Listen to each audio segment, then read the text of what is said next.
আমাদের সমাজে একটা কুসংস্কার প্রচলিত রয়েছে যে ভাঙা আয়নায় মুখ দেখলে বাড়ির অমঙ্গল হয়। ফলে পরিবারের প্রিয়জন অসুস্থ হতে পারে, এই ধরনের একটা আকীদা বা ভ্রান্ত বিশ্বাস আমাদের সমাজে প্রচলিত রয়েছে।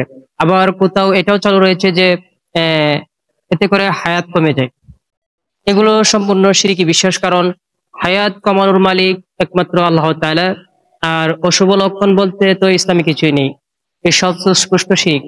কারণ হাদিস শরীফে এসেছে, হযরত আব্দুল্লাহ ইবনে মাসউদ রাদিয়াল্লাহু আনহু হতে বর্ণিত আছে, তিনি বলেন রাসূল সাল্লাল্লাহু আলাইহি ওয়াসাল্লাম বলেছেন, কুলক্ষণ কুলক্ষণে বিশ্বাস করা শিরকের মধ্যে অন্তর্ভুক্ত।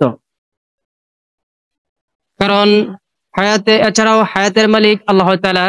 আল্লাহ তাআলা বলেন সূরা আরাফের ৩৪ নম্বর আয়াতে ইরশাদ করেন, প্রত্যেক সম্প্রদায়ের একটি মেয়াদ রয়েছে, যখন তাদের মেয়াদ এসে যাবে তখন তারা না এক মুহূর্তে পিছিয়ে যেতে পারবে আর না এগিয়ে আসতে পারবে। এই হচ্ছে মূল বিশ্বাস, কিন্তু আমরা সেটা না করে এটা বিপরীত করছি।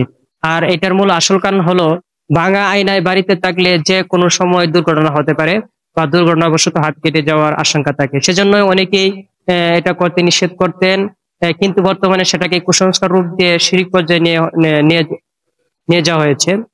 এটা অত্যন্ত দুঃখের বিষয়, এবং এটা মূলত কারণ হচ্ছে আমাদের ধর্মীয় জ্ঞান না থাকার কারণ, বা সেভাবে এটার প্রচারণা না থাকার অভাব।